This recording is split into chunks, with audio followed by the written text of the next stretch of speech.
बिस्मिल्लाहिर्रहमानिर्रहीम।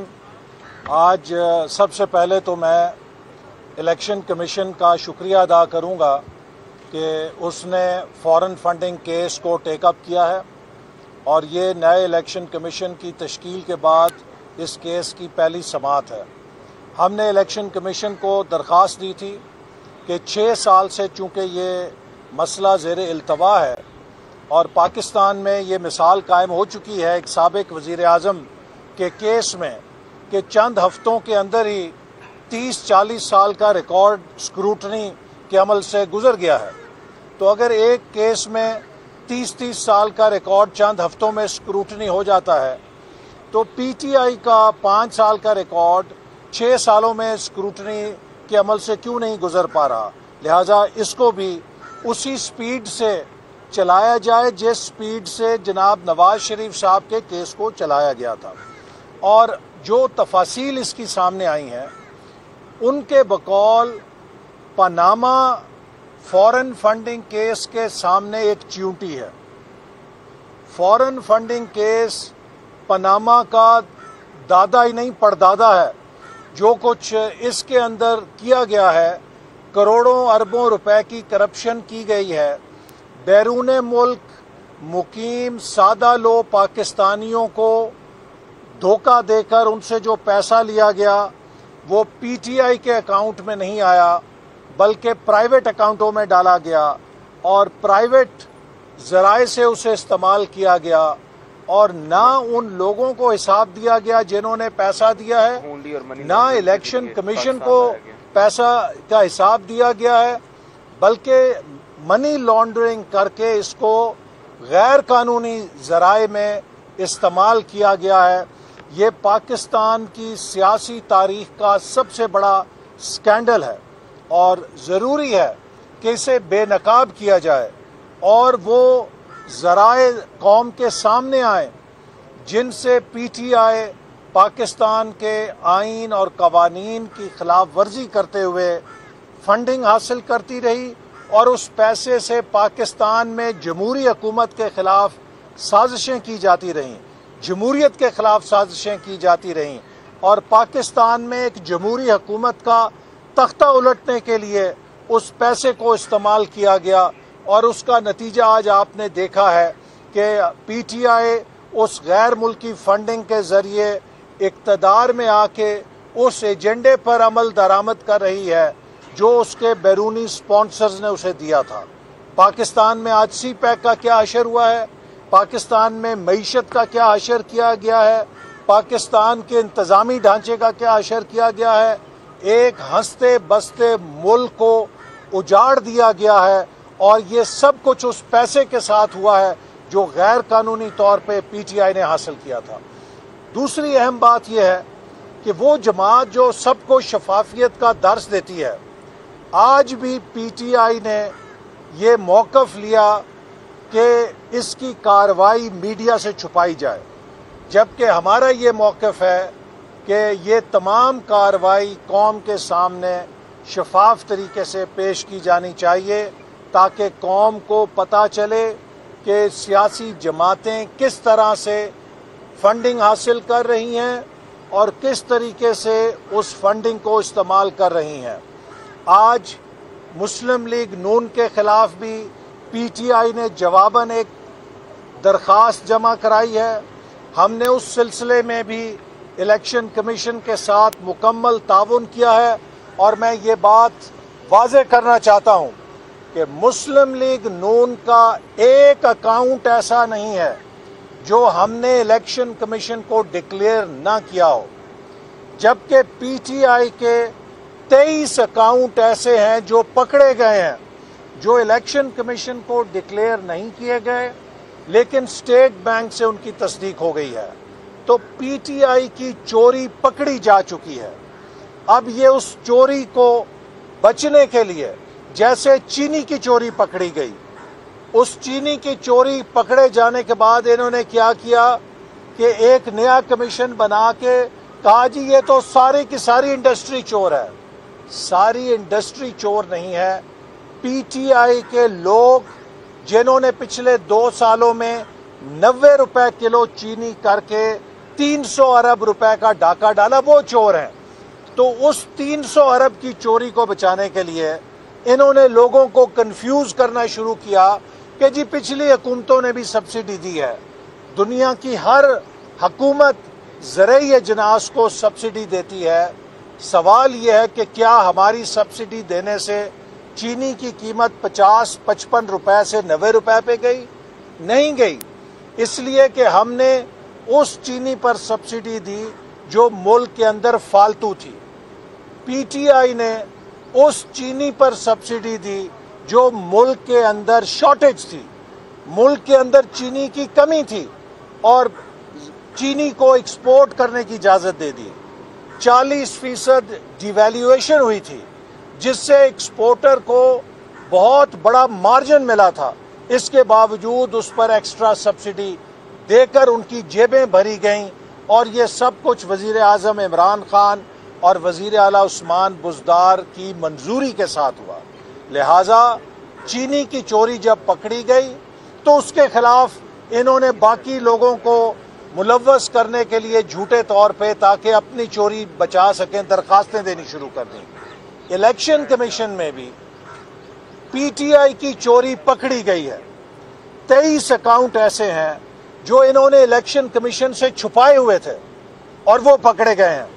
अब उस चोरी को छुपाने के लिए ये सब जमातों पे दरखास्तें दे रहे हैं।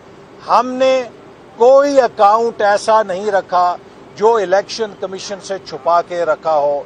हमने शफाफ तरीके से अपने तमाम अकाउंट्स इलेक्शन कमीशन के साथ शेयर किए हैं।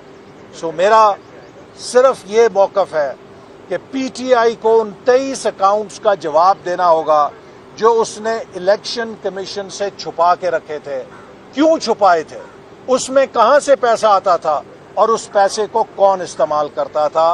ये बदतरीन माली बदउनवानी है, करप्शन है जो पीटीआई ने की है, और अपनी इस करप्शन को छुपाने के लिए, अपनी इस करप्शन पे पर्दा डालने के लिए ये रोज़ाना अपने मुखालफीन पे किरदार कुशी करते हैं। मुखालफीन की किरदार कुशी करके आप अपने चेहरे से उस निकाब को उतरने से नहीं रोक सकते।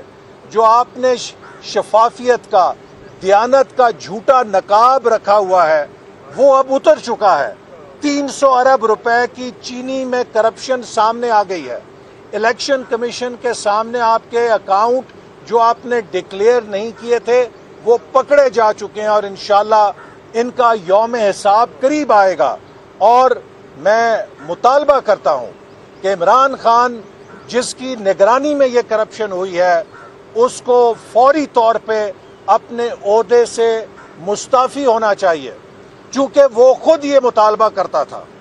वो ये कहता था कि वज़ीर आज़म नवाज शरीफ के होते हुए उनके खिलाफ तहकीकात नहीं हो सकती। तो जो मुतालबा इमरान साहब आप नवाज शरीफ साहब से किया करते थे, अब वक्त आ गया है कि आप सच्चे हो तो अपने उस मुतालबे पर खुद अमल करके दिखाओ, और वज़ीर आला पंजाब और वज़ीर आज़म इमरान खान को फौरी तौर पे अपने ओहदों से मुस्ताफ़ी होना चाहिए, चूँकि उनके खिलाफ पाकिस्तान की सबसे बड़ी करप्शन, हुकूमत की करप्शन, सरकारी वसाइल की करप्शन, पब्लिक मनी की करप्शन साबित हो चुकी है। अच्छा सर, ये मानिएगा कि अकबर यहाँ पर इलेक्शन कमीशन के बाहर खड़े होकर कहते रहे जब मोदी की हुकूमत थी, तो इन्होंने खत लिखा कि पीटीआई के जो अकाउंट्स हैं इसकी FIA तहकीकात करें। उस टाइम नून लीग ने कोई तवज्जो जी देखिए, हाँ, मिनिस्टर रहे हैं, मैं आपसे अर्ज करूँ, आप इलेक्शन कमीशन में हैं, तो इस पे क्या कहते हैं?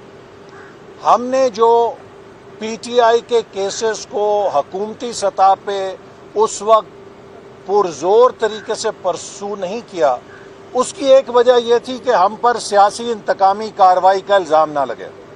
आपको पता है कि इमरान खान साहब के हुक्म के ऊपर पीटीआई ने पार्लियामेंट को बुलडोज किया, पाकिस्तान टेलीविज़न को बुलडोज किया, और ये वो सब ऐसे जराइम हैं जो दहशत गर्दी के जुर्म के अंदर आते हैं, संगीन जराइम है। हमने यकीनन उसमें उस अंदाज में पैरवी नहीं की जैसे कि शायद आम हालात में की जाती, चूँकि पीटीआई के साथ हमारी محاذ آئی تھی اور ہم نہیں چاہتے تھے کہ ملک کے اندر یہ تاثر جائے کہ ہم انتقامی کارروائیاں کر رہے ہیں اور ہم محاذ آرائی کرنا چاہتے ہیں۔ اسی طرح جو فارن فنڈنگ کیس ہے ہم نے اداروں پر چھوڑ دیا اور حکومت نے اس میں غیر معمولی دلچسپی نہیں لئی تاکہ یہ تاثر نہ جائے کہ ہم کوئی اسے سیاسی طور پہ استعمال کرنا چاہتے ہیں۔ تو اب تو ہم حکومت میں نہیں ہیں، لہٰذا ہم امید رکھتے ہیں کہ یہ ادارے ان کیسز کا نوٹس لیں گے، چونکہ یہ کیسز پاکستان کی جمہوریت کے حوالے سے بے حد اہم ہیں۔ سر یہ بتائیے کہ آپ نے کہا کہ یہ 23 اکاؤنٹ پکڑے گئے ہیں فارن فنڈنگ کے حوالے سے، اس پہ آپ نے اسپیڈی ٹرائل کی بات کی ہے، یہ مطالبہ آپ کا کس سے ہے؟ کون اسپیڈی؟ جی ہمارا الیکشن کمیشن سے ہے، اور آج الیکشن کمیشن نے ہدایت دی ہے اسکروٹنی کمیٹی کو کہ وہ 1 ہفتے کے اندر انہیں رپورٹ پیش کرے کہ اس کی کیا کارروائی ہے، اب تک کی کیا کارروائی ہے، اور سٹیٹس رپورٹ، اور 4 ہفتوں کے بعد الیکشن کمیشن خود جائزہ لے گا کہ کس حد تک انہوں نے اس پر پیش رفت کی ہے، اور 23 جون کو انہوں نے ہمیں بھی بلایا ہے کہ ہماری جو درخواست ہے اس کے اوپر ہم دلائل دیں۔ تو ہم امید رکھتے ہیں کہ جو نیا الیکشن کمیشن تشکیل ہوا ہے یہ قومی اتفاق رائے سے ہوا ہے، تو یہ الیکشن کمیشن اس کیس کو جلد از جلد منطقی انجام تک پہنچائے گا۔